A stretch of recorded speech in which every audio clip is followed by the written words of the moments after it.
So we have three people here who are alumni of NITK.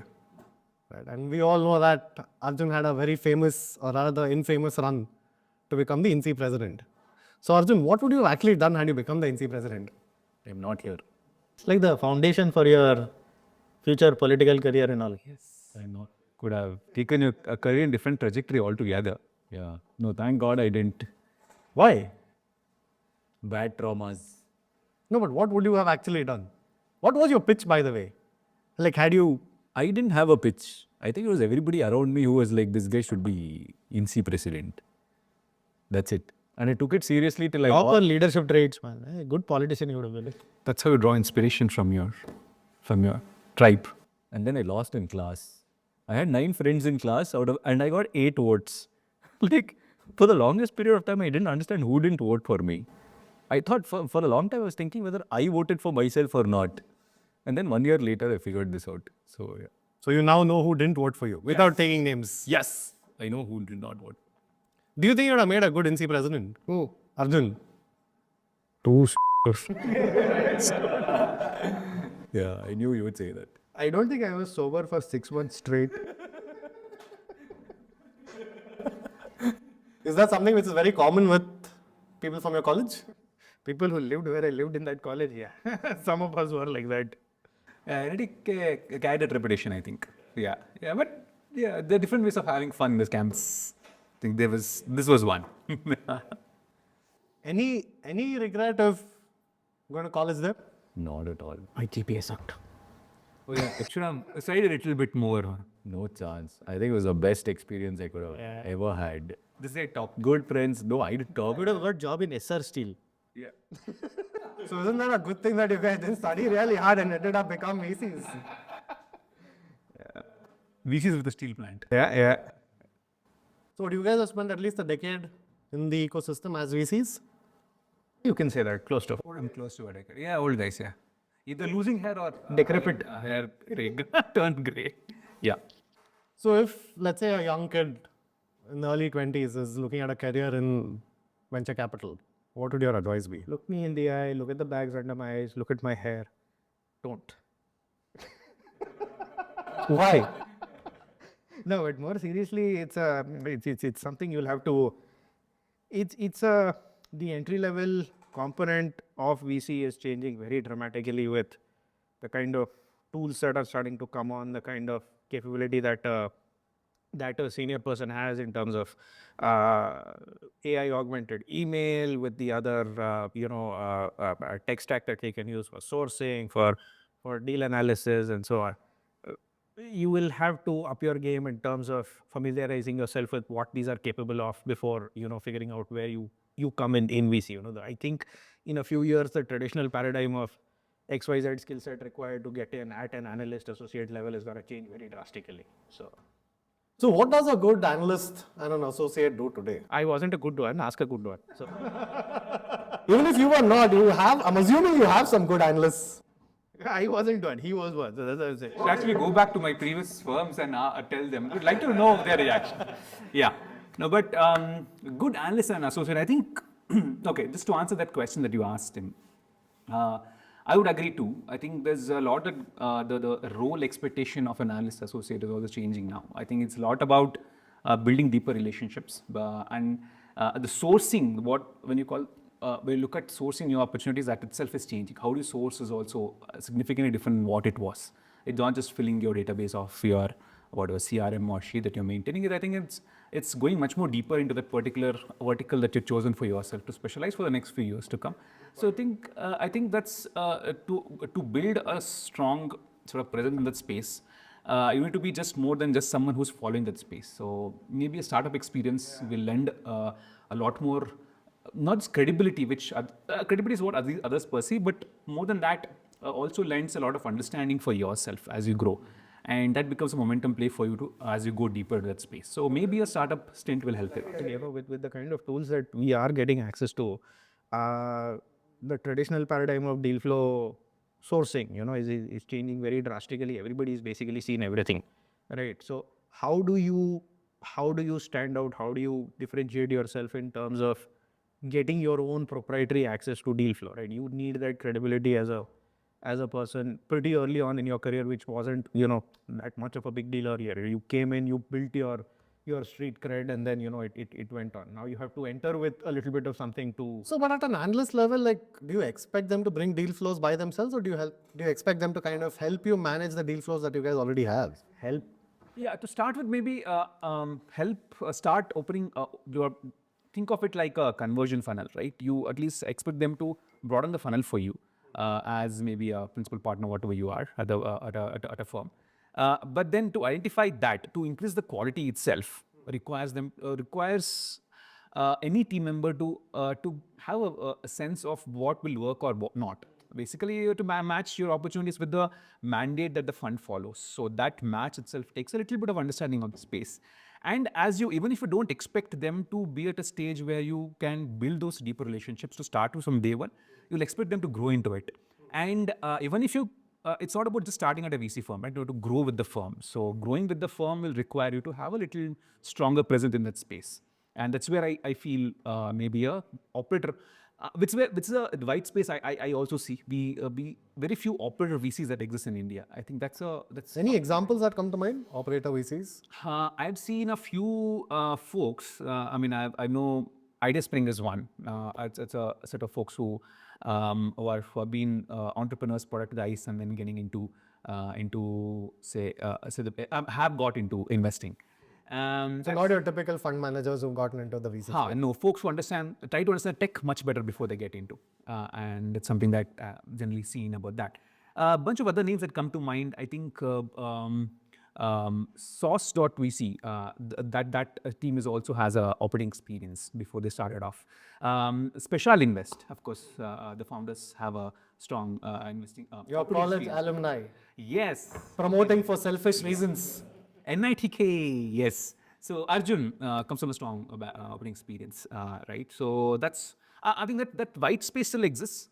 Thankfully, some of them are filling that. Do you think entrepreneurs make good VCs? Sorry. Definitely. Oh, you do? Definitely. Why is that?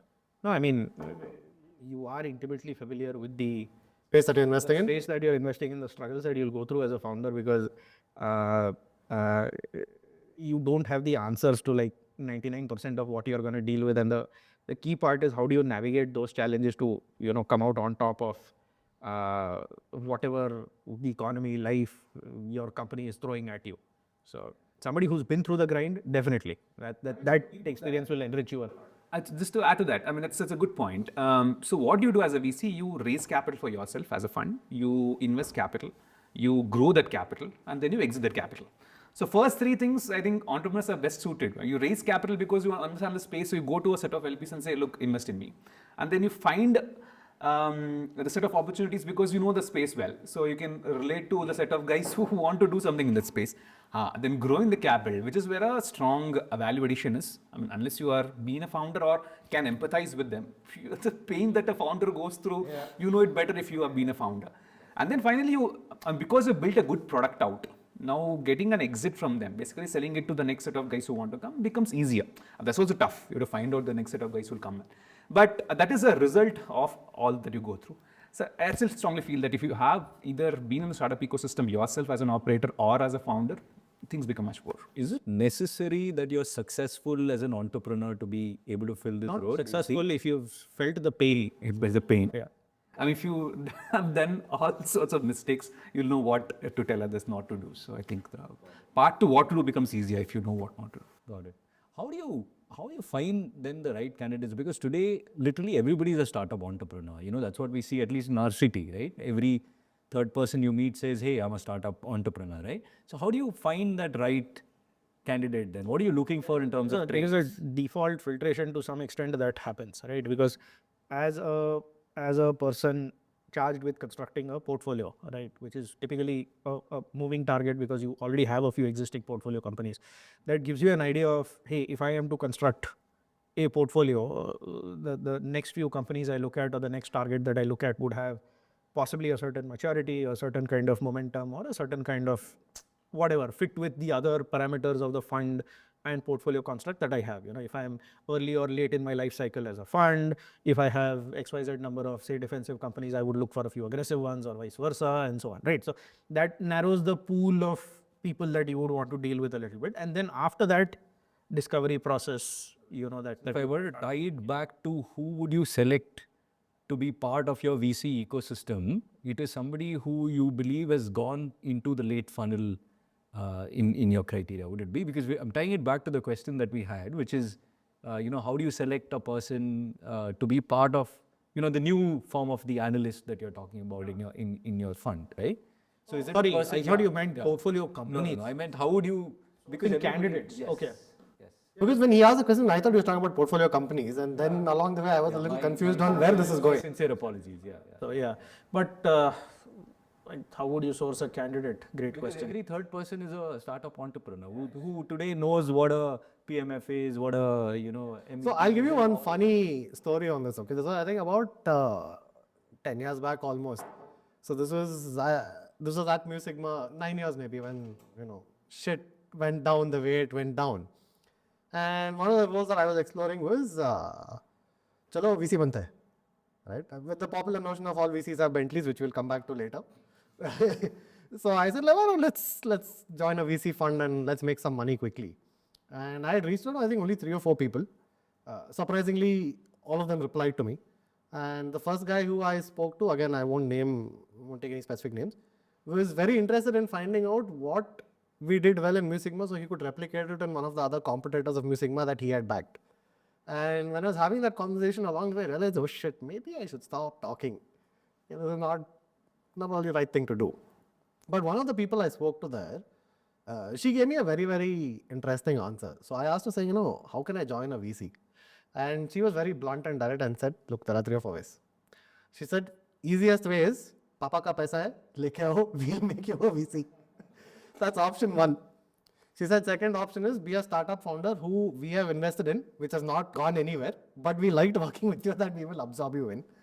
The third option is like, you have enough creds, right place, right time, and there's someone inside the fund at a partner level who is basically vouching for you and wants to take you under their wing. Is there a fourth way? And are all these 3 ways still valid today? And consulting, people get through because they want to have someone who a breadth of that knowledge in a particular space at least to start off with. So consultants get into VCs as well, is what I've seen. Consultants on iBankers also get into VCs. That's one new option that's emerged in last 4 years. But the other 3, do they still hold true today? I mean, are those 3 even true? Were they true back then and are they still true today? Yeah, all these 3 are true. I think the one which you talked about, a partner who likes you and wants you in, I think that's reducing a little bit because there's enough supply now. So it's all about question saying, why not someone else? Why only this person? Unless there's a strong reason. So I see at least slightly less of that happening. It's more about what have we done, which is more relevant to what the fund is doing now. So I had a few other questions, but before I jump into that, I cut you off once. Any other questions? No. I think I will do. Sourcing piece that you talked Yeah, about. exactly. How do you go about it? So few ways that some of the VC that I have worked with or seen closely, sources one, of course, there's a lot comes from the network of the person who is leading the fund because the person is face of the fund in some ways. So they represent a particular way of working. Or This is sourcing deals or sourcing people for the fund? sourcing people for the portfolio. Yeah, hiring analysts or Hiring analysts. Okay. I got that wrong. Okay, because we use source. Googly kind of. No, we use source for opportunities now. So that's where I think, okay, sourcing people. So either from your alma mater because you would have gone through a similar thing. You always would have a software corner for NITK grads. Right? So generally. Hey, they're not sponsoring us, dude. Stop promoting them so much. Next time, who to ask sponsorships for. No, but since you've gone through the grind, right? You can relate to the person. You would have gone through a particular learning curve, so you think you can train them also. So, go similar culture. Or you would have worked with someone in your previous organization and feel, you know what, come on, I'm starting a fund. Let's start together. That's the second thing. Third, you would have had a portfolio companies from your past. The founder would have tried something. You would have liked working with them. They didn't go anywhere. So this the option that you talked about, right? So get them. Or of course you go out. The one thing that the established brands and VCs do, they go out and say, look, we are hiring. We'll either go to the campus or go to the other places where they call for applications. And generally it comes through your own network because generally.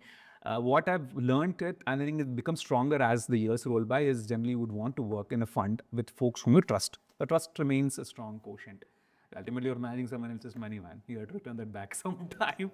I hope that you return that back. A lot of other professions that question of fit is getting stronger and stronger basically for a candidate.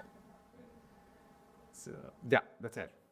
So we've also seen I think in the last 3-4 years itself, I've seen so many new VC funds that have cropped up in Bangalore itself, right? While I'm very happy about the fact that we have more VC funds in the Indian ecosystem, are all of these like good funds from a founder standpoint? I'm going to ask, I mean, this is a controversial question given that you guys are VCs, but if let's say you were on the other side of the table and you were a startup founder and you had a startup that was doing really well and you were getting a lot of inbound requests from VCs, how would you evaluate which VC is a good fit for you? So one way, do you want to take that? Start. Okay. So every VC fund has a mandate. So you either look at as a consumer tech D2C brands, which are completely different DNA altogether, and a lot of hustle. You make something, you go and try it out, you fail quickly, you go and acquire customers if something works, and then you can always iterate, etc. So it's a complete hustle, aggressive founder kind of a DNA there, which also should reflect in the investor who is backing you, because the person should know what it means, right? You burn capital, but ultimately you to show results. Then there is a set of folks who look at enterprise products, where you really are starting from the client and then building your product backwards in some ways, but also have a good sense of what the client requirement is, and you build a product which is good in terms of both tech as well as UX, and then you build it and you grind it out, but you get good logos there. Then there are folks who are emerging right now, which is slightly on the other side of what consumer tech has, which is more deep tech, which is where it's really strong tech emerging out of years of research, tough to replicate. But if that takes off, it'll change the way a particular industry works, right? Could be space, could be whatever, manufacturing, whatever. And that is the set of guys who are really, they're not the hustlers, they're really, I wouldn't use the word perfectionist, but folks who really want to perfect that that platform of technology, which will result in multiple products coming out of it. And that is going to be a portfolio of products which is leveraging a particular set of platform of tech itself. So you back that platform of tech when you hope that that will keep returning your capital based on how Your college senior startup is a tech startup, right? Again, not taking names. Yes, yeah, of course, yes. It is, right? Yes, it is. So the question I had is like, see, I mean, if you look at the US ecosystem, like Khosla Ventures is very well known for doing these deep tech investments, which are very experimental. They also have no clue if anything will come out of it, whether it'll take 10 years, 15 years, 20 years. So when you look at India, do you see enough capital being available for that kind of thing? Not yet, but hopefully, I think now the people are Some green shoots, stuff moving around. we both have worked in a firm which I still work in a firm which does deep tech, so. and I've led sectors at another firm post that stint, which was looking at that space itself. So there's an awareness building up even in the investor base of the LP base of VC funds, saying that look, there is something here. Probably could be diversification base for now. So you are investing in a fund which does multiple things, but also does deep tech. And if something takes off, that will return the entire fund probably potentially. But it's, I mean, you'd like more people to take cognizance of that. So like going back maybe 9-10 years when OpenAI was started. So I mean, we all know the kind of capital that OpenAI raised, and they took 7 years to launch that product. Do you think someone in India had made the same pitch to the Indian VCs back then? Do you think that I got the money that those guys did? It's also, will fall back on some experience with my current firm and, the partnership, the previous firm that they ran and so on, right? The previous fund that they ran. Typically, it's an incremental process, right? It's a chicken and egg problem at every stage of both for the investor and for the entrepreneur. That if there's an investor operating at a certain stage, that they are able to support entrepreneurs going from point A to point B. Often what happens is the availability of capital will drop very sharply for point B to go to point C, D, E or so on, right? Then as in how, a few breakout companies start to emerge out and you start seeing survivors actually being able to generate disproportionate returns, you start getting more and more people with deeper pockets capable of writing larger checks coming in and supporting. So that's how the ecosystem gets built. The Bay Area ecosystem wasn't built in a day. This is like decades of work that has gone into to build it. Yeah, I think at least 5-6 decades. So if you look at 2015 and 2025, you're saying we've made significant progress in terms of backing those kind of startups and availability of that kind of capital. Yeah. Yeah. Maybe it's now we have a bit of a playbook from the West which is available to us. And maybe a little bit of more exposure towards what's happening in research domains in those geographies, which we can also probably adopt and not just be a follower, probably look at even building something on those spaces. So yeah, that's probably the change that is brought about this. So you spoke about the West, and one of the questions I want to kind of ask probably later, but I'll ask it right now because you brought that up. See, sitting here, how do you spot these emerging trends before they become mainstream and potentially before it becomes mainstream in the West as an investor? So, like, how do you guys look at this? So those are two slightly different questions. Certain trends will be very applicable to India, which may not be as relevant in the West. Fair enough. So assume stuff like that and all. Now this is where the point that Kailash was making about a person having deep enough domain knowledge to be able to, or substantial enough understanding of a particular sector to be able to have a playbook at least that XYZ is what I expect. Certain mega trends in the sector. These mega trends are going to yield certain particular areas of opportunity, which is where I should really be digging in. If you're doing a top-down kind of evaluation of a particular space. So what it also does is, essentially if you have a strong enough thesis construct built out for a particular area of operation where you are area of coverage for yourself, you are presented with an opportunistic deal, you are able to take a decision very quickly. For companies of this nature, unlike the amount of time that typically you have to spend to understand the sector, the technology, the need for it, how is it solving a problem altogether or something. So having a pretty strong framework, a thesis in which you're operating for the area of your coverage goes a long way in helping you. But if you look at the larger funds, they're like broadly horizontal funds, right? They invest everywhere. Within those, you will have people looking at. So you're like, it's specialized, it's like micro inside of that. There are specific. I mean, people will have particular areas of, correct. You would. Yeah. I've been with one such firm where it's a sector agnostic, and you have specific firms, so specific team members looking at one particular sector. I was looking at deep tech and climate tech from that fund, and we had folks who were looking at healthcare. One was looking at SaaS. One was looking at fintech, consumer tech, brands, etc. So yeah, we split it. Not just at the partner level, this is lower down also. As you spend more time in, you start to build the relevant networks with, say, people, potential entrepreneurs, investment opportunities, bankers, people who would refer stuff to you and so on. That entire ecosystem starts to get built around you, tailored to the kind of stuff that you are looking at. And that is instrumental to someone's growth inside the fund. Absolutely. And the ecosystem. That is the street cred that you are building up. Yeah. And the ecosystem as well. So people will have to, there were times when, I won't take the name, right? Before this gentleman become a partner at a large fund, he was known. Even at a VP principal level, he was known. So there were life science deals which people used to go to him because he had the presence in the ecosystem as well. So that helps. That's what. It has to happen in parallel. Your growth in your fund will actually be a result of your growth outside the ecosystem you're talking about. If I were to take a step back, we were talking about deep tech, right?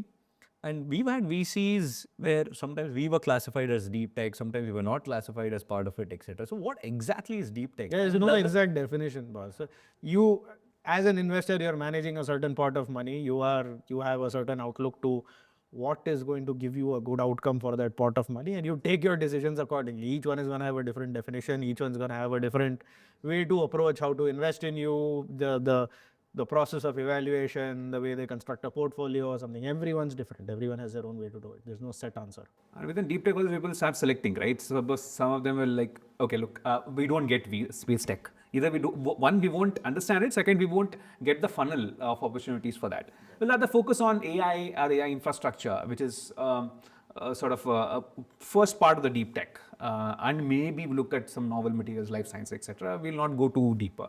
We might not go into, let's say, battery chemistry and stuff like that. So it's also fund dependent on what the It's also plausibility in terms of what out of this is going to, because you are a commercial investor at the end of the day, right? You are managing a pot of money with a certain life and a certain expected minimum return that you are supposed to give back to the people who've given you that pot of money.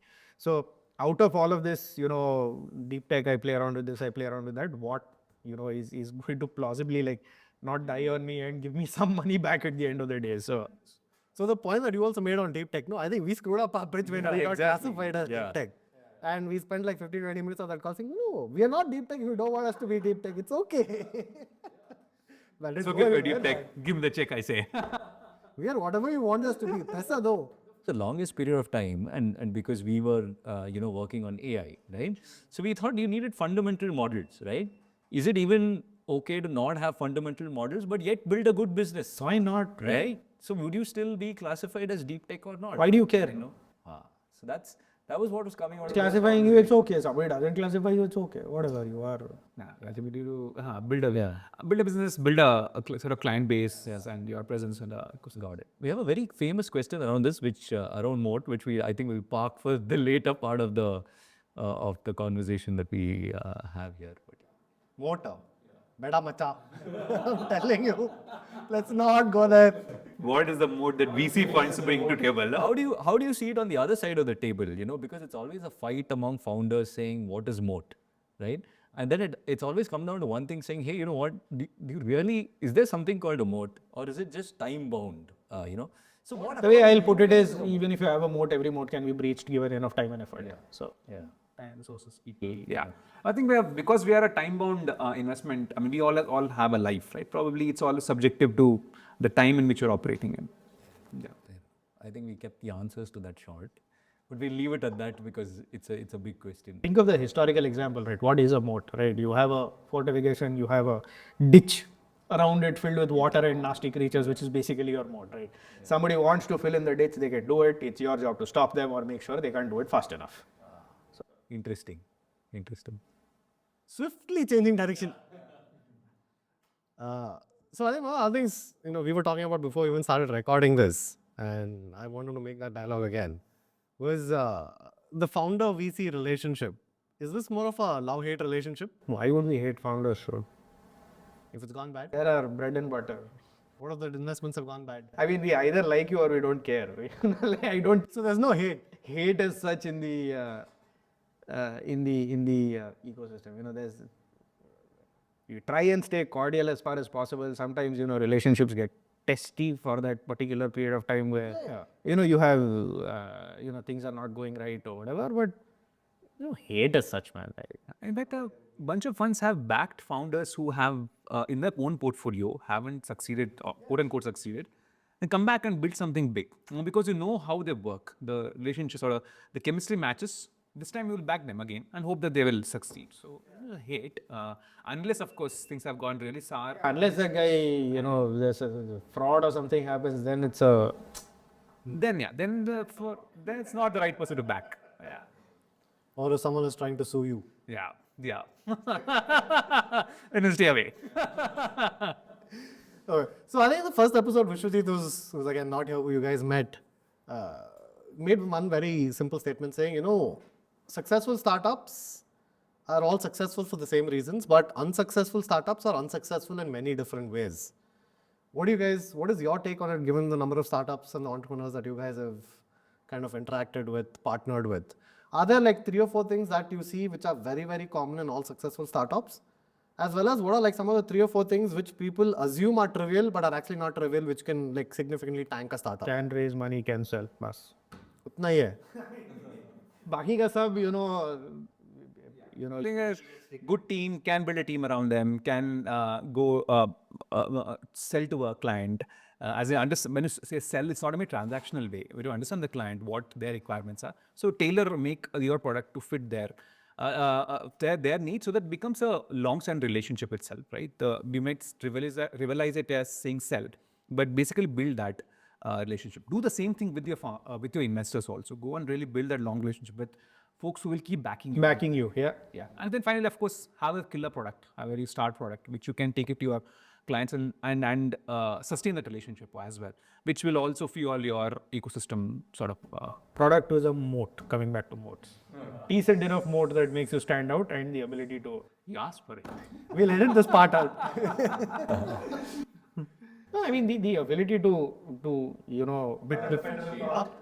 build a defendable product and the ability to sell it to the right people at the right time in a decent enough amount of time is part of your moat. Jargon alert, but 3 M's, man, machine, money. If you can manage the 3 M's, you're done. Okay, we're back to college. What about the other side? Like, what are some of the things that people write off as trivial but actually can tank a startup? You either one hire the wrong set of folks in Yeah. the team, right? Initially, you Particularly for certain critical roles. critical roles, yes. Because they think, okay, this is are my friends. But for all you know, they have different ways of working, different ways of learning itself. Everyone has a particular learning curve, right? And it's not just the a learning curve; it's also the way they work. I mean, you'll all make mistakes, and how to recover from the mistake itself is significantly different for different kind of people who will come around you.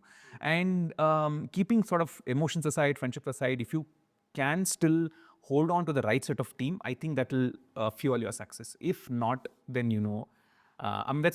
when you look at early stage opportunities, 40% of our weightage in terms of investment decisions is the set of folks who come together, the founding team. So it's not just the founding team, it's the second tier Yes. bench that they're able to build out also. As well, which is also their network.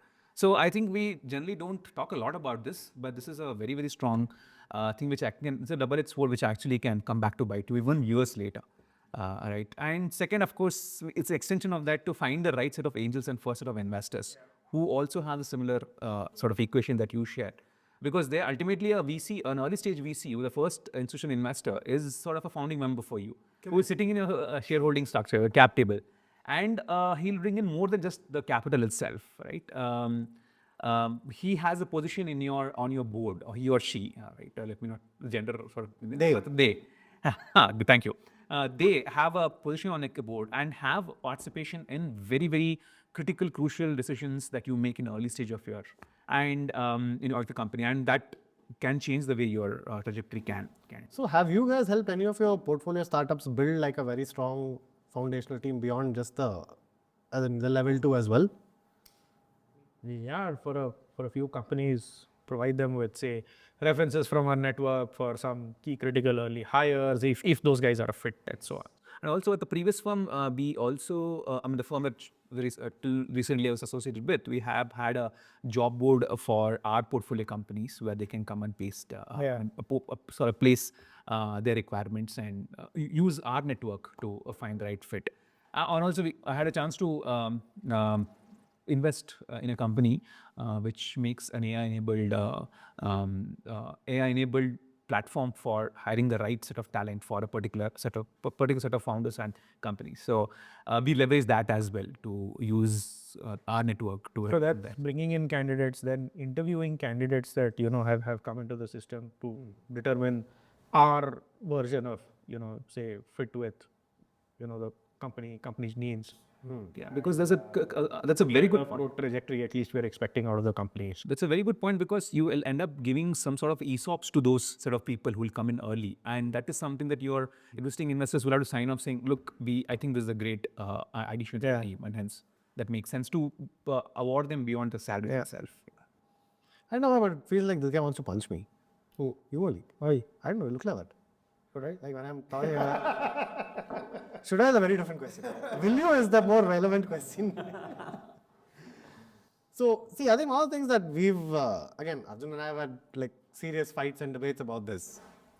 How important is like defining what the culture of a startup should be right up front? I mean, and is there such a thing and how do you do that?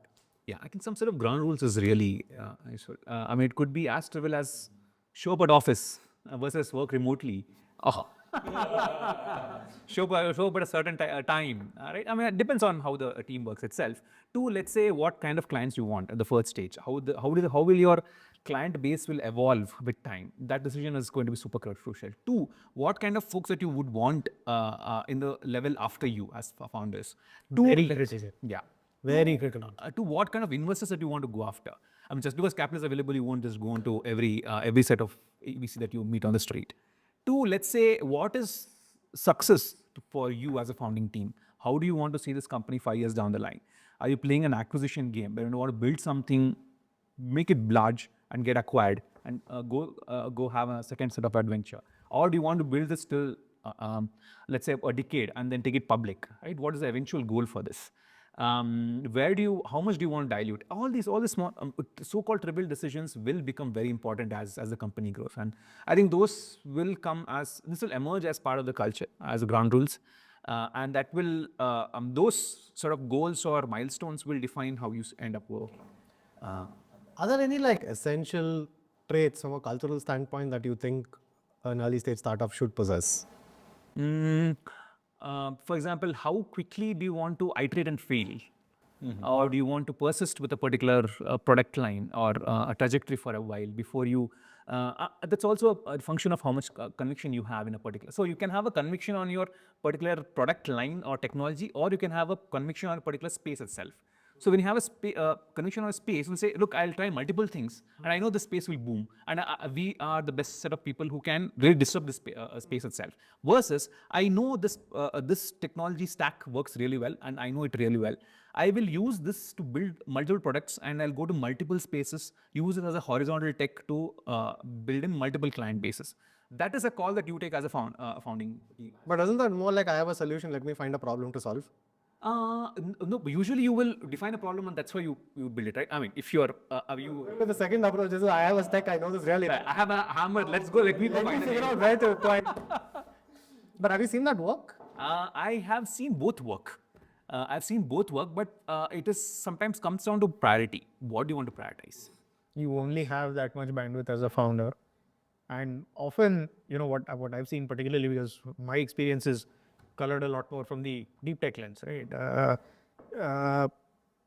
It is never able, you are never able to correctly predict or, put your finger on, for example, the N number of regulatory, research delays, product building delays, rollout and finding, essentially fit with customer requirements and so on. It's a lot more iterative than for a non-deep tech kind of a product. So the capability to take hard decisions at certain points of time where because again you're an early stage company with limited runway, with limited resources, when do you take the call that XYZ approach is not working, we pivot to this or we pivot to this and so on. So In general, do you think founders who start off, first time founders at least, do you usually see them being able to make these hard calls easily? people do that as first time founders. I've seen serial entrepreneurs not be able to do that as well. So it depends on. There's no generalized status. Nothing. Also a function of who's on your board, right? If you have an investor who has seen the space play out well, they can see it play out ahead of the founders itself. Because founders, it's not emotional attachment, it's about being deep into the problem itself that you can't sometimes don't have enough bandwidth to look at the broader picture, which a investor can see because you have a portfolio of companies who would have made a similar mistake sometime in the past. So able to come and sort of alert them ahead. And from there, how quickly can they grasp it and change tracks or continue to persist is a function of. Our portfolio has a great example of a company which is basically first time founders, kids who are fresh out of, BTech, MTech and whatnot, right? Struggle for like 3-4 years with one particular approach to selling it. These guys are in the oil and gas domain, right? COVID hit, basically everyone's calculations for everything go for a toss, and these guys end up with detecting one opportunity to build, essentially a different product line, which seems to really click with their customers. And these guys had the maturity and the chops to, essentially make that switch quickly, build it out quickly, start to sell quickly. And now that new product, which by the way did not exist when we made our investment, and our thesis was not based on that at all, is what is contributing like 85-90% of the revenue for that company. So it's people being in the right place at the right time and having the capability to understand opportunity when it has hit them. Yeah, but sometimes you also see this emotional attachment that comes with whatever you're trying to build, right? And we've also spoken about this. I mean, we unfortunately didn't have a lot of emotional attachment to whatever product or solution we were building. We pivoted so many times. But we've heard this from the larger startup ecosystem saying, this is my baby. I am going to make this work and I'm only going to make this work. And I mean, unfortunately, we also know of a few people who've been at it for 7-8 years and nothing's come out of it, but they're still sticking to it. I mean, kudos to them for that grit, but do you see that becoming a problem often where there is a lot of emotional attachment? We of a certain situation could be wrong. Doesn't? Wrong timing, wrong product, wrong whatever. You could be wrong. So how do you convince, like, let's say you've been there, done that multiple times, and you can see a lot of these things ahead of the founders that you've backed. And many a times, because of their strong emotional connect to what they're trying to do, they might not necessarily act on your advice in the right way. So at that point, like, what do you guys let them fail? After I've invested in a company or before? After. So two ways of dealing with it. Before, I'm assuming you want to invest, so that's a straightforward. So two ways of dealing with it. One is you set milestones for them, saying that, look, I am your first investor. I will. The next investor will come and say, what's the first investor doing when you raise your next round, right? So these are the milestones for me to get convinced that I can put a second check in your company, right? And please get to these before I bring you back to my investment committee. Right? That's one way of dealing with. Second, and hence, if they continue to persist where it doesn't lead to that milestone, maybe you step back. You have an self-correcting mechanism over there. Pressure mechanism. Second, you bring enough experts in that space to speak to the founders. It's a way to validate your own hypothesis as well, saying something works or not. And hopefully, and you would hope that the founders would have enough objectivity to abandon that path if they feel that if enough data points present to them that this is not the path to take. Right? Ultimately, it's a call that the founders take, but that's one way of other way of dealing with it, which is where I think your network also comes into picture, which some savvy founders respect a lot, because savvy founders will also mean that they're looking to make this a commercial success. So they wouldn't have the emotional attachment, or degree of emotional attachment will be slightly lesser, and hence they would want someone to really show that mirror and present an objective reality, saying this is not working out. For multiple reasons, wrong timing, wrong client base, wrong country, wrong decade, right? Yeah. I have a question regarding this, right? I mean, we went through something similar. For example, I think the first time we had met, we were talking about a document management system. And then we realized that that space exploded pretty quickly. And we moved, today we're building something called an autonomous sales agent, right? So do you look at it as having a baggage, or do you look at it as a strength of an entrepreneur, saying, hey, these guys pivoted. For whatever If reason. you are able to back it up with enough good high quality reasoning for why you made the pivot, and stuff is playing out as you are expecting, in line with why you made the pivot, the answer is clear. Rest of it is all like you can argue till kingdom come. Yeah. And when you say you're able to back it up, it's based you on punch people away. why did you move away from it? What is it that you see in your new idea and things of that sort? Right? That's what we mean. You could change the trajectory without too much loss, as in your founding team is still together. You still have some cash in the bank to prove this path. And of course, hopefully you are trying the second pivot with the same set of customers, which means you don't have to go and discover your client base again. So if all that is intact, it's something to leverage and build on top of that. Got it. See, in this quest towards fail fast, fail cheap, which is basically where, what I'm assuming that's what you were talking about. I think the other contradiction there is, if you always operate in the fail fast, fail cheap mode, you might actually not see anything through, because the first sign of failure, you might pivot. Right? And we were asked this question when we pivoted the last time, and that was like a 6-hour debate in this room. And all of us walked out saying, screw you guys. Which is where Then they came back as investors. But which is why I think you have to approach it as a statistical mechanism, where you take a hypothesis and see and take it to projecting on a hypothesis sort of mechanism, right? So you have enough data points where this is not the path. Which is where I was like, even this entire network. In high quality reasoning for why you're making the pivot. Which is backed by data, and Not just your feelings at that point.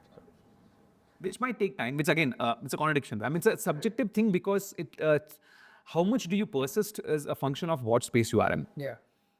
It's easier for a consumer tech company, because you can find it easy. You can run a survey of 25,000 users easily for a consumer tech product, as compared to maybe an enterprise product where getting 2 or 3 clients or 4 clients to talk to you in a month itself is going to be a major pain. So how quickly do you assess that is also a function of where do you operate. It's not very subjective. That's subjective, and you will hear it from multiple investors also, saying what is that threshold, which also changes from at what stage you are in, what investor you. So it's a case by case. Yeah. Yes.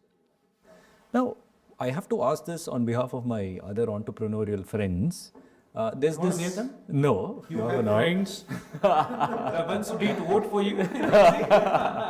Yeah, could be. Actually, that ties back. That's the right thing. Okay, now we know. No, but yeah. On a more serious note, there's this fear that if you pitch to a VC once, you've lost your chance, right? At least that's what people think. So is that even true? Yeah. No good VC is in the business of saying no. Okay. Got it. They are in business of saying not yet. Not yet. Okay, got it. Got it. So it's okay to come with a bad idea, but to come back with a stronger one is what you're saying. Good idea, less traction, come back, good idea, great traction. Maybe come back and say, look, good idea, good traction, have a term sheet. Do you want to still participate? And you might come, yes. No, and I mean, you can get a yes at any stage. Got it. What I'm saying. Got it. Yeah. Very. So we know when to go back to them. Yes. Yeah, that's interesting. You know, on a lighter note, I think that was one of the things that we did early on. You know, we were just pitching our idea, asking a huge sum of money because we wanted to be called as idiots or people who were looking too much into the future or whatever it was, right? And that really helped because we got great examples of companies that were looking, that were leaders in this space, which we otherwise didn't know of. But then we kept asking getting asked this question, saying, weren't you scared of just going and pitching? We also felt like we got bucketed in a few cases, that it became closed doors for us. Is that true that you may end up talking to a few founders, early stage, just bucket them into something, you don't want to talk to them anymore, even though they might have pivoted? I mean, if it's like I'm a consumer tech focused fund, and if someone on the document management side for enterprise comes to me, that is not a space that I invest in. So that's a no.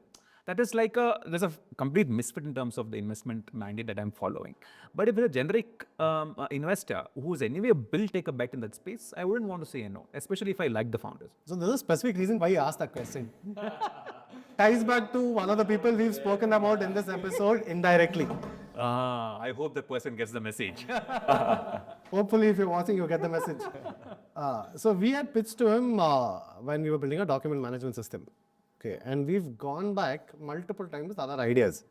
In his head, every time we've gone back, he's saying, document management system, I'm not investing in. I'm like, dude, we've changed the idea. He's like, no, document management system, I'm not investing in.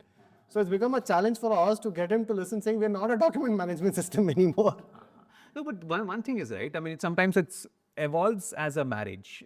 Sometimes the other partner is not willing to look at what you're building, and maybe it's not a good partner itself. Like I said, I mean, every capital has different colors. Money comes with different colors itself. It comes from the different, let's say, different. When I say investment mandate, it's basically a path which you take to grow your capital, and you want to tie up with a particular founding team. So every partner has a different way of looking at things. So if if the investment manager is not too interested, maybe it's a wrong set of price too. So what are some of the good companies that you guys have made bets on, and any stories that you guys can share, which can be good sources of learning for others? Deep Tech, the country's first Series A deep tech fund. Come on, you should have stories. Okay, I'll start with there's this company called Detect Technologies. Pretty interesting company in the oil and gas space.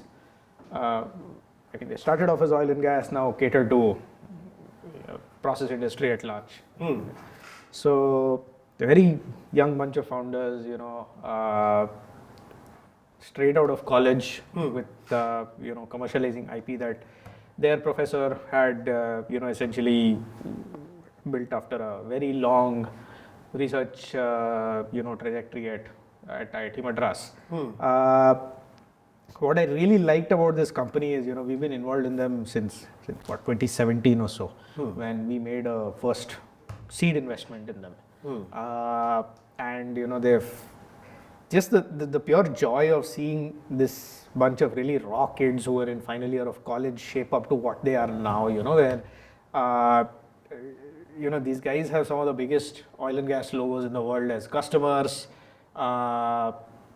team of 300 plus. The previous example I mentioned of the company which managed to pivot very quickly during COVID and build out a new product line which is giving them the bulk of their revenue now. That's these guys, right? So sharp bunch of kids, they're no longer kids, but sharp bunch of guys grown and matured really well. You know, all of the stuff that you read about, you know, that positive entrepreneurship journey, you know, it's I've seen it play out with these guys. So yeah, that's one of the. So one part of it was they were able to make those tough calls at the right time, and they were able to change trajectories. Spotted opportunity, jumped at it quickly, built out a product to cater to that opportunity really quickly, and you know, rode the momentum it gave them. Got it. Any other stories? And we can go like either or. Okay, so couple of names, established names that I've had a chance to work with and learned a lot from them. And I'll come to a third name which may not be quote unquote commercial success, but I thoroughly enjoyed working with the founder, so I'll take his name anyway. So a couple of established what we call growth startups that I had a chance to work closely with the partner who had led the investment at a previous firm was a company called Cure.fit, which runs tech-enabled fitness platform now. The combination of gyms, and then there's also product business that's coming out from them. It's become a holistic 360-degree fitness platform for beginners, active athletes, or even people who want to take up their fitness journey. Right? Started by Mukesh Bansal, and now he's great visionary. His team has seen multiple companies come out of his founding team itself. So it's gone to a different level of massive success. But I've seen the team mature after COVID, when COVID hit and all the gyms had to be shut down.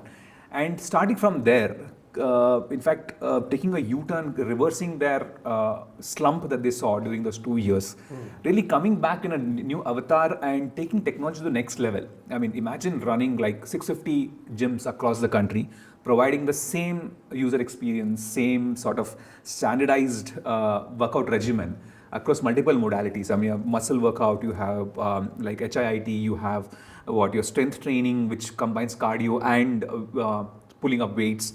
You have yoga, you have dance fitness, you have multiple. I mean, there's something for everyone there, right? I mean, that level of standardized operation. I'm looking at fitness as a factory model. That's something super inspiring.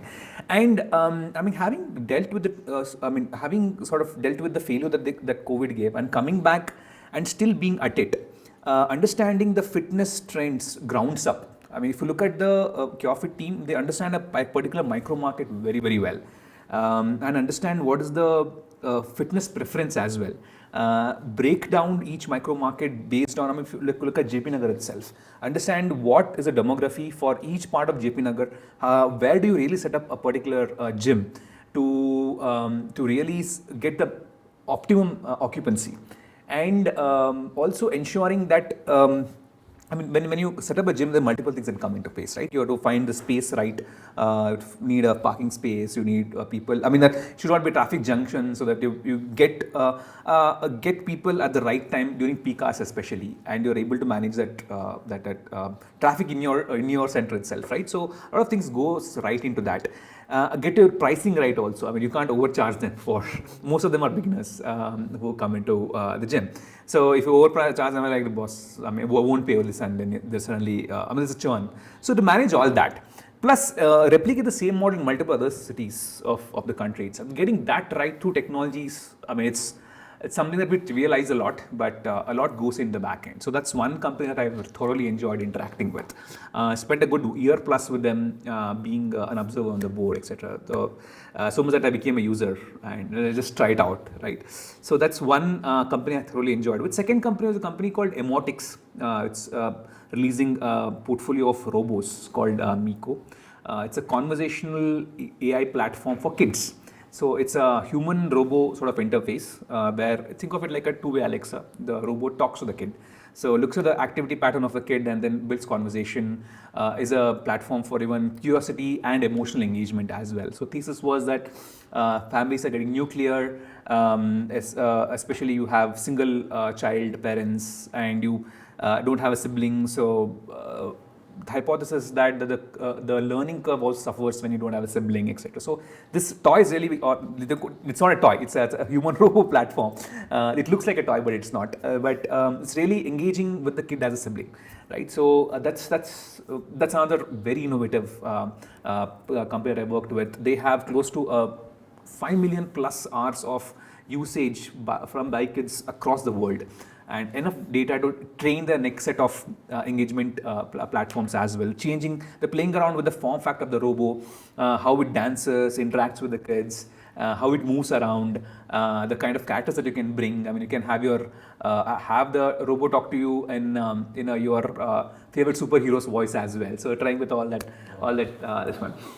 Both of them have seen good amount of commercial success in the market and have raised multiple rounds of funding too. But there's one company that comes to mind, and I mean, it started off as a good impact focused investment, but I've seen the founders really mature a lot, right?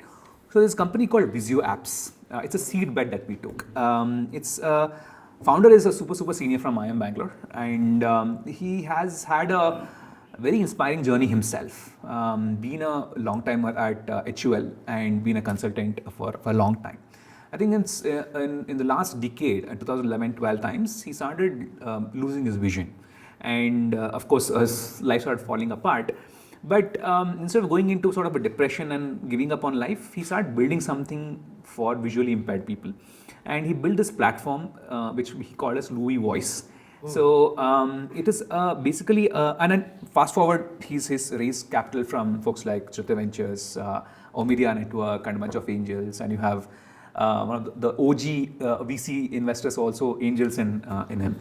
So what the tool does is it's an audio enablement for your mobile apps. So the way a quote unquote ordinary user would use apps is we scroll through the screen. This tool makes the app talk to you. Right, so it takes audio inputs and also provides output in a very accurate manner, very high accuracy, and the company is focusing on everyday mobile apps like your payment apps, your consumer awareness. So focus a little bit on BFSI now, but can go to even content apps like creating your email, reading your Twitter for you, or social media apps, or even retail apps like your Zomato, booking an Uber, etc. Very interesting company. There was a time where they went to a bit of soul searching on how should the product look, what should the ideal customer persona should look like.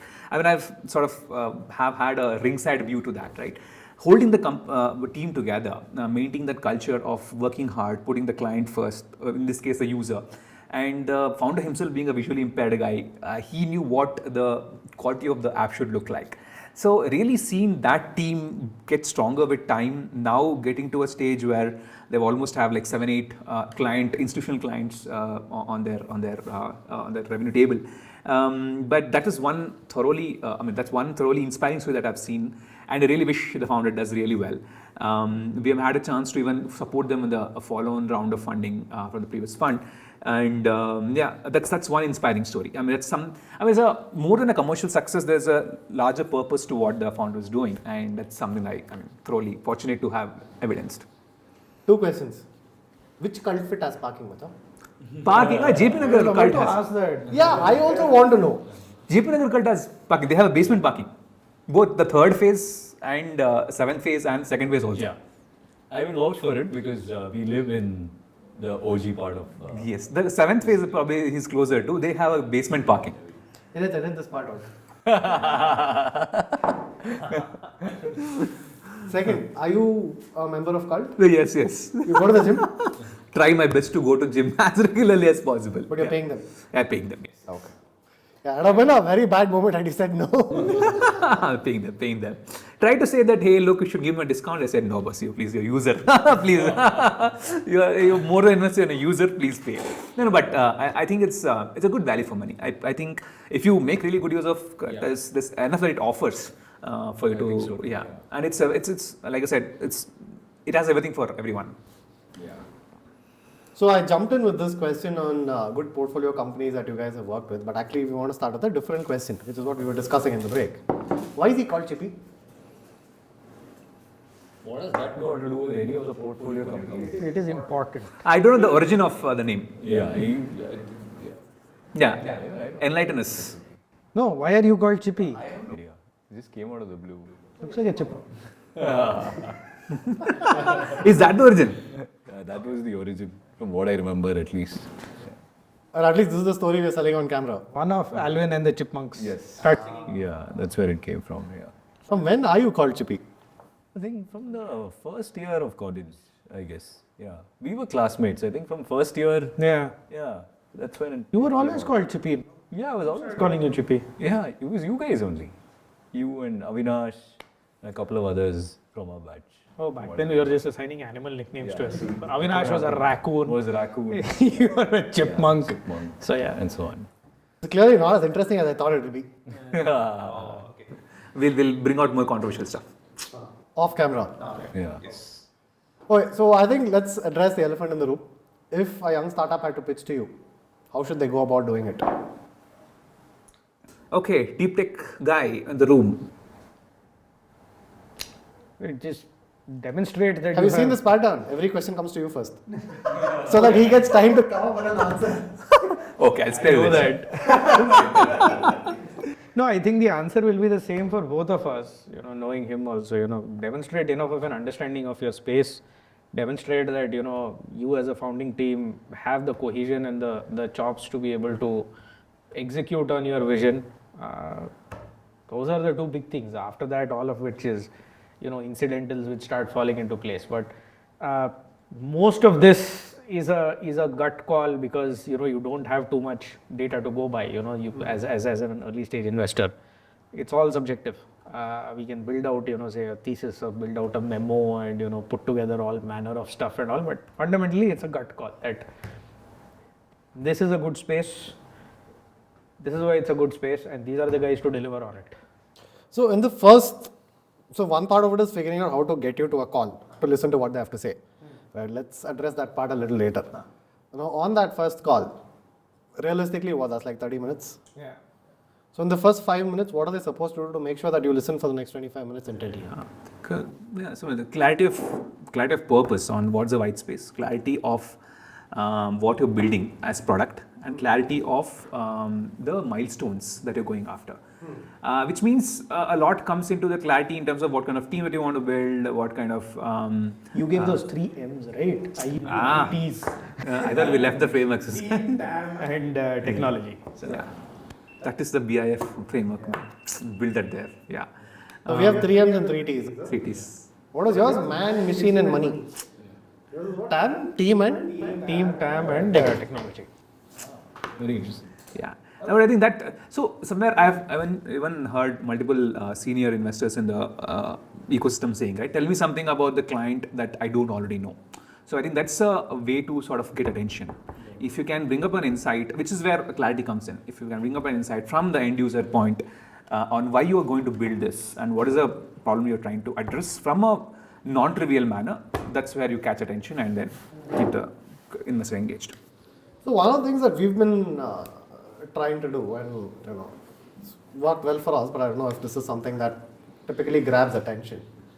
And again, this came out as an idea when I was talking to some of the other investors that we already have. And at one point we were like, let's find, so they said, why don't you build a good pitch deck? We just closed one small round in Jan.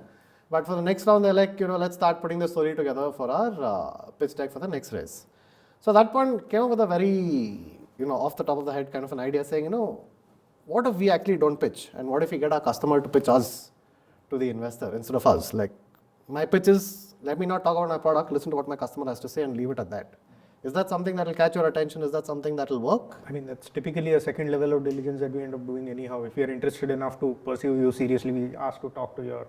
But doing that on the first call, can it backfire? It can, because you're not very clear on why do you want to raise capital from this investor.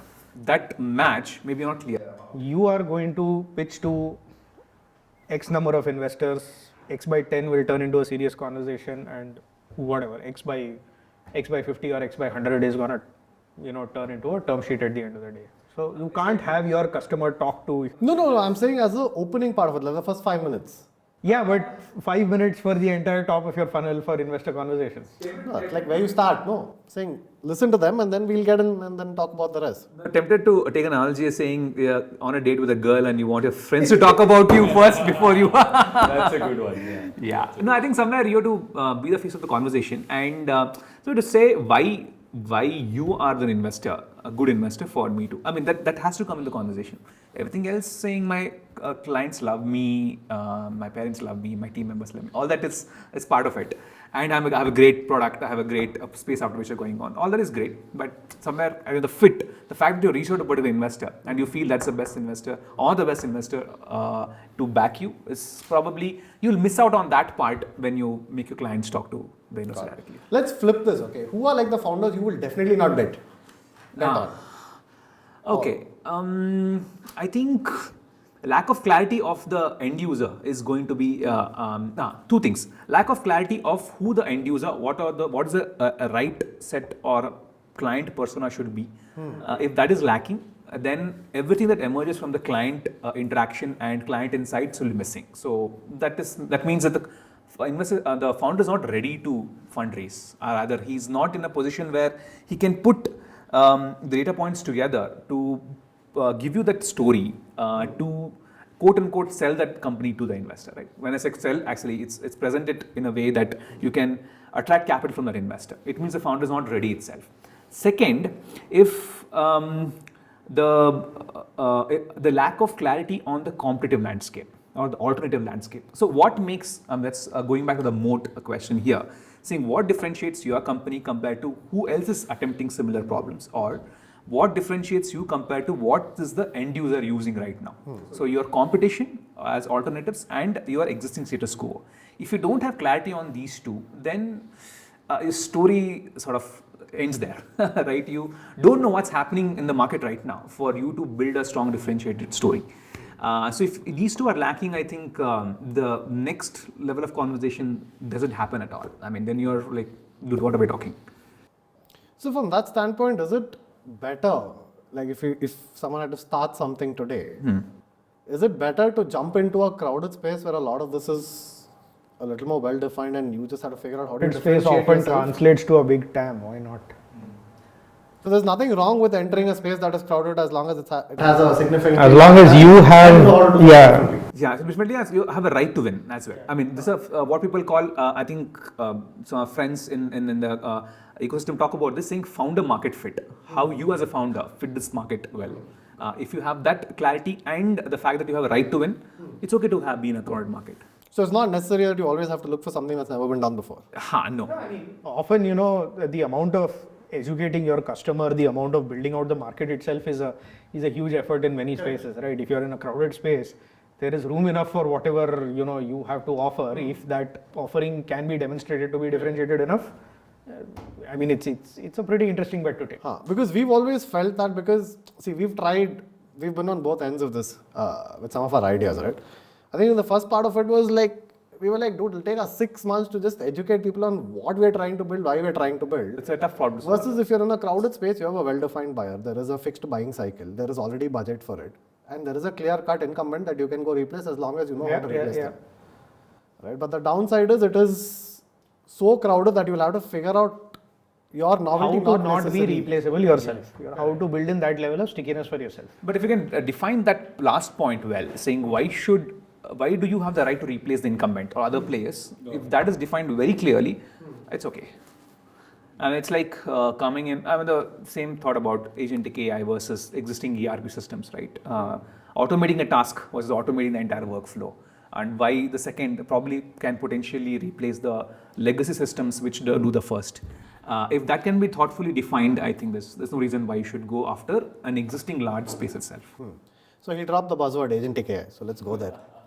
Okay, so this is like all the buzz and hype. Rohan is like, I told you. I told you. I have a policy of not paying attention to a space until things settle down enough that I can understand it. Okay. So AI agents and Agentic AI, including you. Okay. So what are the last I'm an 6? AI agent. I wish we could configure you. Yeah. But looking at this entire space, I mean, there's been a lot of buzz, there's a lot of hype around it. What are your views on it, and have you like actually found something that is very, very interesting and real in this entire space, or is it still something that it's up in the air and people are still yet to figure out like what to do with it? So my sense is, and it's true about a lot of AI platforms itself. I think AI will be a great enabler to an extent, even change the way we operate in a particular space. But it is very important to, some ways, define the problem much more clearly. It's like talking to a GPT, right? The clearer your prompt is, the better your output is. So if you have one, of course, built the agentic AI around a domain which you as a founders, set of founders understand very well. And the problem with it's very, very well defined, and you go about making that, ultimately you're removing the human involvement to an extent that grunt work is taken off from the plate. And repetitive tasks are taken off, and you are focused much more on the creative part of the workflow. That's what you would want to do from AI, so that your efficiency is improved itself.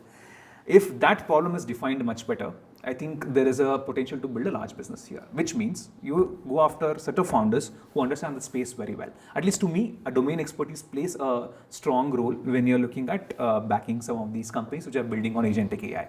Of course, there are exceptions that exist also. I'm sure there are investors who would say, look, domain expertise is okay, but if you understand the domain better, even without having the experience, we'll still back you. Fair, that's the investor call. But I think what I've seen is, let's say I've met teams operating in healthcare, documentation, facing insurance, becoming a bridge between patient documents to the insurance process. Folks who understand the documentation so well that now they can remove the complete grunt work. The entire back and forth between the hospital and the patient provider and the payer provider or the insurance provider. Who can remove the grunt work, because this process is broken even in India, right? I'm sure it's slightly better in the US because it's a little more well defined, but I hear there's a lot to be improved there as well. So a set of domains experts who understand this process well are in much better position to leverage AI to make this much more efficient and improve the user experience better. So to me, that is what is emerging out as a part of thesis. Of course, it's still the clarity even among investors as well as founders needs to come in, and it's an evolving space. We will figure as things go by. But few large spaces are opening up. Manufacturing is opening up for AI enablement. Healthcare I talked about, both in terms of healthcare service delivery as well as there's a lot happening in the life science side with AI. We'll of course come to many more large spaces as well. But I think, in my opinion, a set of founders who understand what's happening on the ground are much more well equipped. See, if you translate it down into actual implementation and applications in the real world, and at least this is what we've seen with majority of systems that are out there, is like this entire approach of implementing AI agents. Is it just about a much more intelligent way of automating a workflow, or is it something beyond that? Because like 2017 or 2018, there was like this very interesting paper and thesis that was published. I don't know if it was McKinsey or somebody else who did this. So they were talking about the evolution of automation and how we are in that quest of moving from RPA to IPA. And their definition was RPA is pretty straightforward, and IPA is a more smarter way of doing that, where there are a lot more interactive elements to it. There's feedback that's coming in. And if you look even today at like how most of the startups that are building these AI agents, right? At least our view on this, and we could be completely wrong, but whatever we've seen is majority of them is still saying, there is a workflow, right?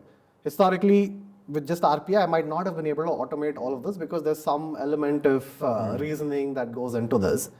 And today with Gen AI that's out there, especially with the newer models that keep cropping up every now and then, I'm able to automate this.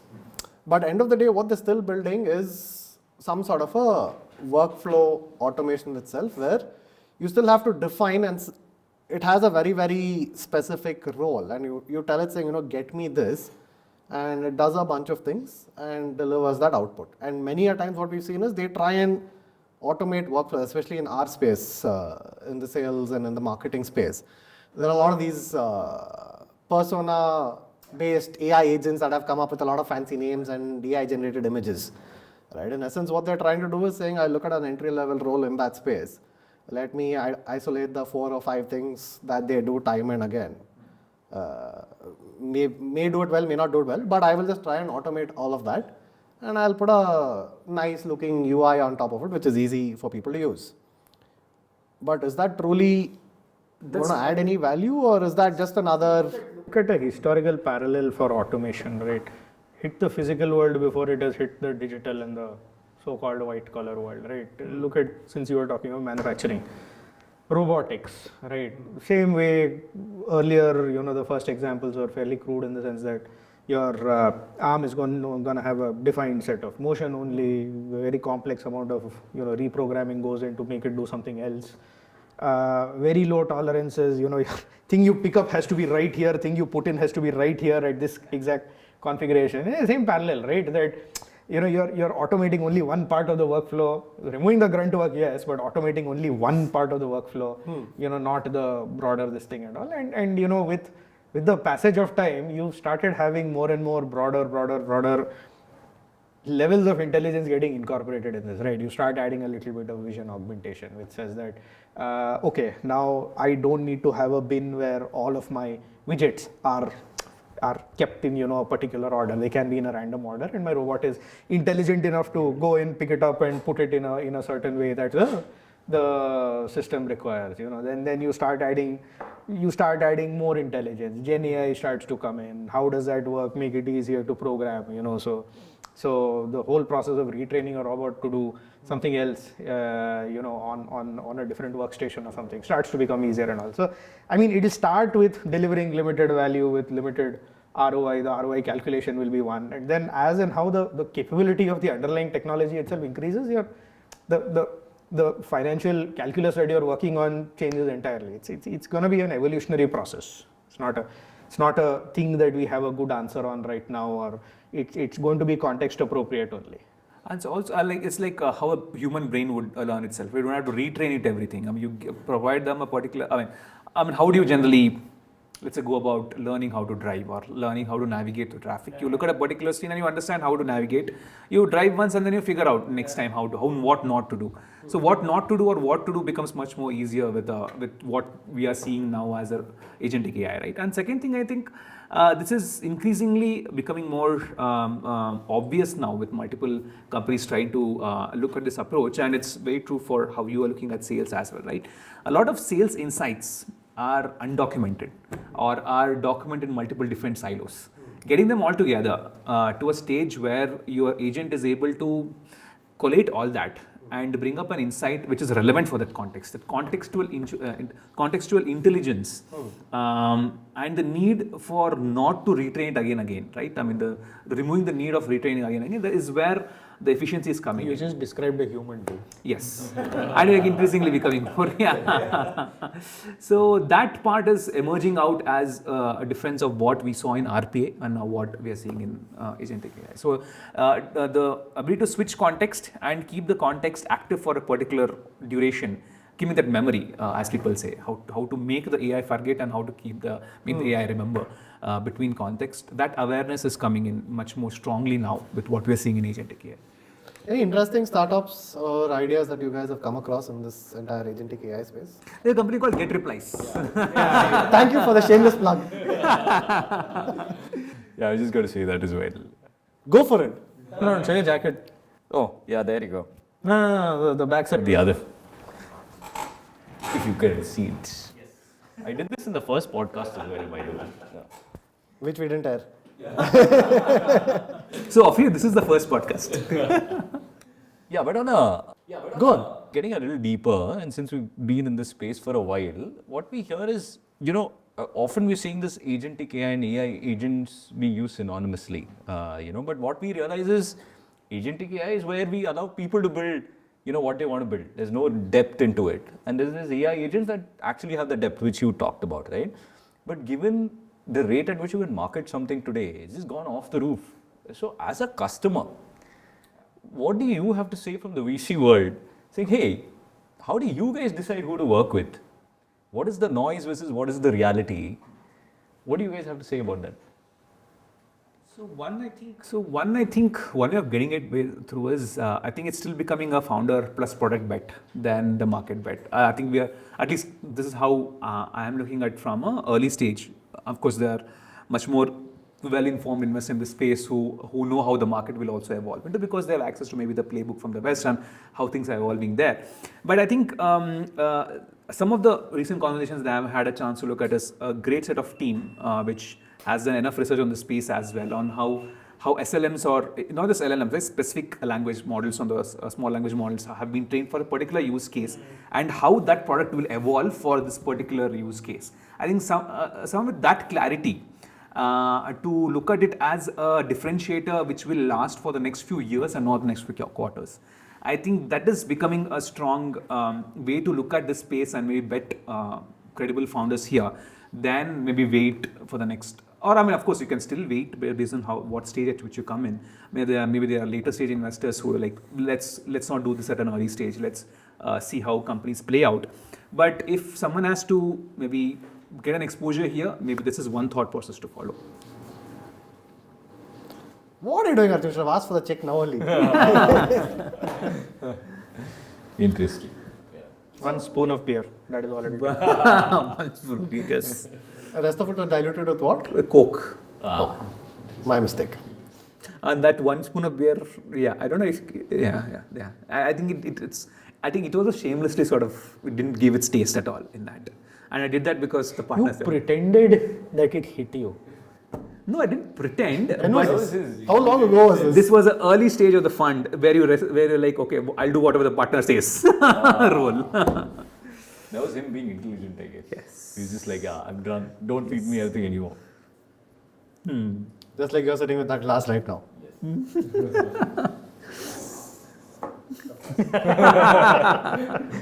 Advertising slay now. Huh? So what is the CY25 outlook as VCs for you guys? Agentic AI. Clearly he said no. Screw that shit, let it settle down. I'm not Screw looking. the shit. It's just that we see such a breadth of companies and sectors that it's hard to pin down that, this is the next big thing that's going to come in. What are you We most don't excited operate- about? Forget next big thing. What am I excited about? Feel hardware. I like some of that stuff. Seeing good opportunities come out on the climate side. There's, companies which have lasted multiple funding winters and have come out the other end still, standing and with technology and product market fit refined enough that, you can take a look at them. There's a whole bunch of stuff happening on AI that we've been talking about with, none of the foundational stuff, but context appropriate, sector specific, verticalized kind of AI where founders demonstrate, solid enough understanding of the market. I would like to do something like that.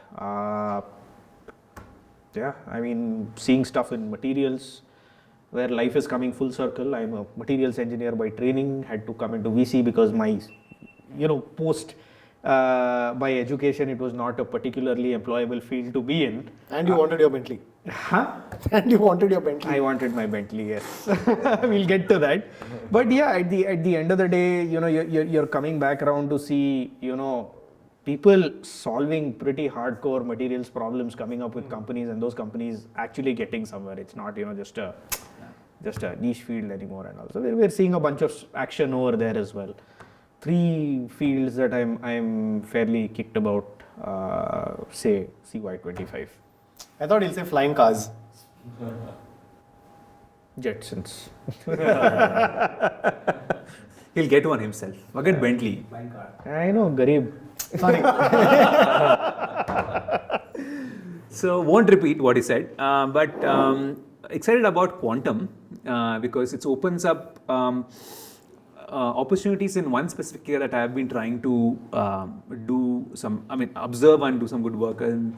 It's life sciences. I think there's a lot of data in life sciences. There's a lot of data related discovery problems that quantum can solve, which I look forward to. And I look forward to. Did that word not traumatize you enough in first year and introduction to engineering? No, there's hope. Why do you want to touch that, anything with that word in it again? It's News of launch. quantum mechanics and statistical mechanics and all of that. It's like going back to, you grow when you go back to childhood trauma. No, right? there was That's that trauma. physics book, right? Very hilarious lack of self-awareness where they're talking about Boltzmann, who was the inventor of blah blah blah statistical mechanics, who shot himself. Then there was some other guy who also died by his own hand. Now it is our turn to learn about statistical mechanics. So it is Irido. no, not Irodov. Irodov is different neuropsycho. So When someone says Riddle, the first thing that comes to mind is rotational dynamics. I'm like, Yeah. So that is one space. Materials he talked about. I think there's enough to be done in materials. So because materials suddenly opens up a lot of things. I mean, you can have interesting materials coming in the consumer side. You have athletic wear, swimwear, and all that. That's all that is happening. With climate tech changing and people trying to look at alternative materials for their wear also. So that's one space that opens up with this. There's also a lot happening in the aerospace and space tech. So materials will sort of redefine the way we defense and space tech. defense and space tech, right? Could be reusable aircraft launchers to multiple other things. Your payload itself can the way your payload is built itself can change a lot with materials coming in. And that has probably some implications to, I mean, we were looking at an opportunity in the MRI space as well back then. So a lot will be defined in the way new age healthcare diagnostics will be delivered through. So that's like an horizontal that will open up multiple avenues. What else? Of course, we spoke about Agentic AI and maybe interesting applications will come from that. But yeah, I'm keeping an eye out for space tech as well. I know people talk a lot about that being crowded and the other fund. when did space tech get crowded? There's enough. oh, trust me. I mean, like, okay, are you late to the party? The first thing they talk about space tech, and then they say, "Are you boss?" There's enough to do. There's enough. But there's enough to do. Yes, not just. I mean, there have been horizontal infrastructure building work that's happened in space tech. I think there's enough to be done on specific applications. Earth observation. You have a monitoring of specific climate changes itself. Your urban planning. You have some very interesting applications that Supply chains. Supply. Yes. There's an interesting company called Galaxy that got backed by Special Invest, looking at multiple kick-ass new applications, opening up spaces. We looked at a couple of applications around, essentially tracking. So you won't believe it. We've been talking AI and whatnot, but a lot of the bulk commodities that this world relies on still rely on networks of traders talking to themselves on the phone and maintaining, like crude Excel-based tracking of where tons and tons of iron ore and bauxite and stuff like that is moving around, right? With nobody having a clear idea of just how much stuff is there for me to buy or sell or to set a price or whatever, right? So very, very, very, specific but very critical underpinning of the global economy where we are seeing, say satellite plays come in and start provide some transparency into such dark markets. So Last time you mentioned Special Invest, I was thinking we should ask Arjun Rao to sponsor our next episode. Number of times We were for Special Invest. No? yeah, directly and indirectly. Both of us don't work for Special Invest. Yeah. That's the best thing about it. Maybe they have an interesting thesis then, truly. So let's get to the last question, okay? This is like the question that you guys should actually give clarity on. There's this notion that all VCs are rich. And hence the reference of where are your Bentleys? My back pocket. No, on a serious note. Seriously, look. Just gotta check that. So what is this notion? I mean, the popular notion is that all VCs are rich. Yeah. So you want to paint some picture Who of... are these? I want to know who these popular are. I called mine I-20 and it's at home. No, but seriously, this notion of VCs being rich, I think it depends on its market as well. So this is my sense, right? And Indian VC ecosystem is what, 15 years old?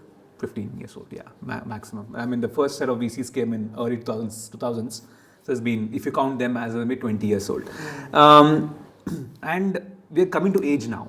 And if you look at how VCs make their money, primarily two commercial terms that you would hear often is one as a management fee and as a carry. So management fee is basically a percentage of how much capital you manage that's committed to you, and that takes care of your ongoing expenses, right from your team salary to expenses that you incur in traveling, attending conferences, and meeting founders, creating your diligence, etc., right? All your back-end costs, right? Your set of compliances that you need to manage, etc. Then, of course, this happens over maybe 7, 8, or 10 years based on how long the management or rather the fund life is. Typically, you would see 8 plus 1 plus 1 or 10 plus 1 plus 1, depending on how the fund is being structured in India. Then you have what's called carry. Carry is basically, I mean, won't go into technical terms, but basically it's sort of a profit share, basically for increased performance beyond a particular what we call hurdle rate, right? If you exceed your hurdle rate, it means a minimum assured return that you have promised your set of investors. If you do better, you will get a share of that profit, right? What you would call profit.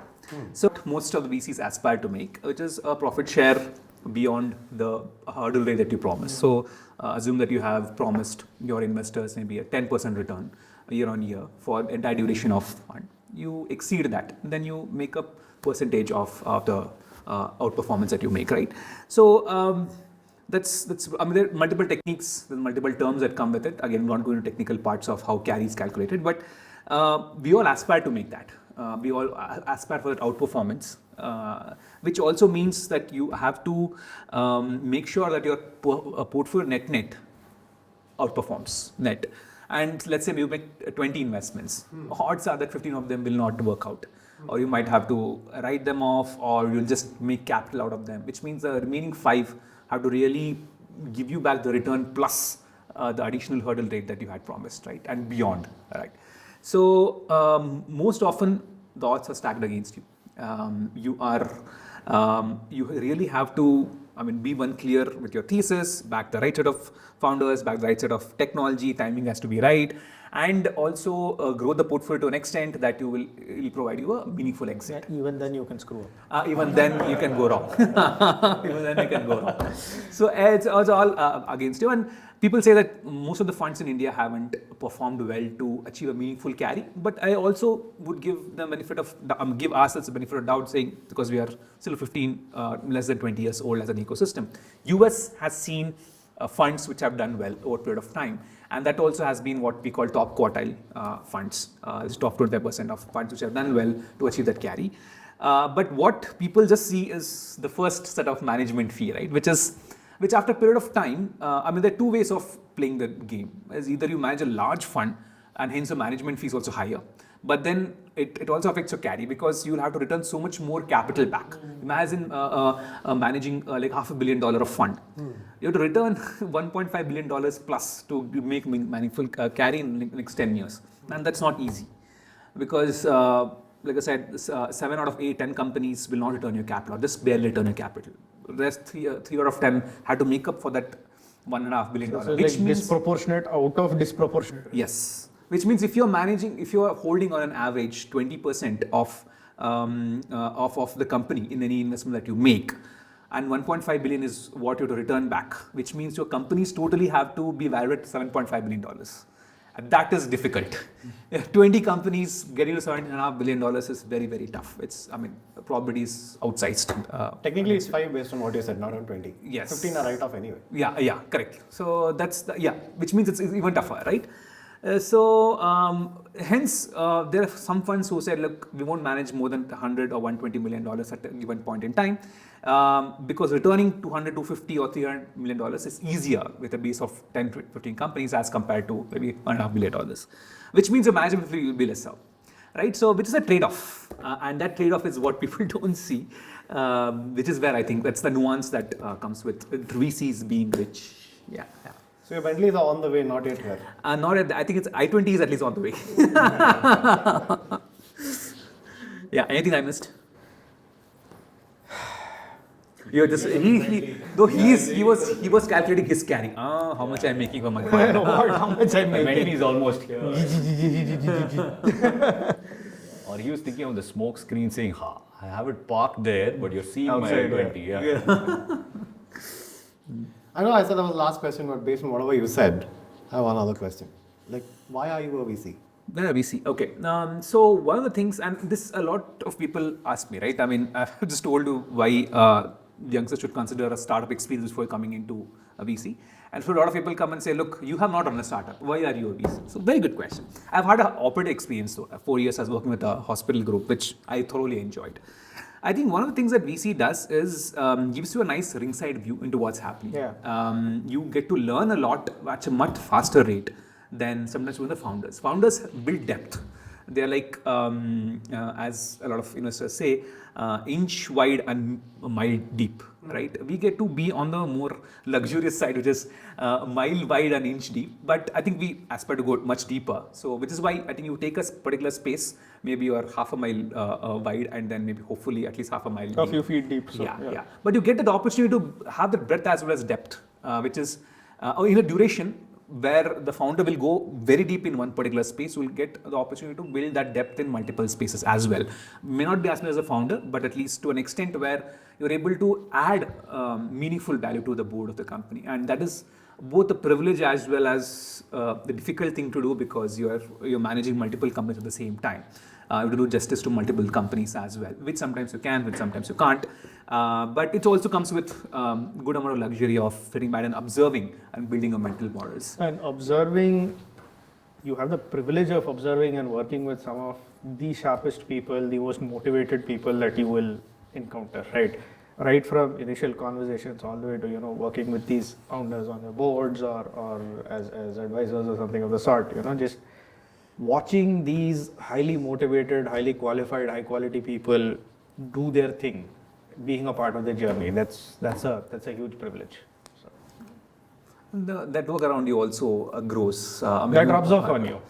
So. Yeah, and you're part of that network which is growing now as well, right? In some ways, quote unquote, leverage on the execution ability of a founder. But I think, of course, company does really well. It's the founders who do much better than others in commercially. But you at least get a chance to, without having to get a lot of your bandwidth sucked into one particular operation of one particular company, you have that luxury to have that breadth, but you also are able to learn along with the founder. Right? That's a privilege that VC gives you. Yeah. So can you be a career VC? Till I'm bored, I think I'll be a VC. Both are close to a decade in, so yeah. Yeah, so some more, there's many more decades ahead of you all. You're not that old also. That's a compliment. Say thank you. You can disagree. I feel decrepit, man. Come on. Yeah. Just We're right at the cusp of midlife crisis. So yeah. So I think. So yeah, let's get those Bentleys. where is mine? Cool. This was fun. Thank you so much for coming. This was a good conversation.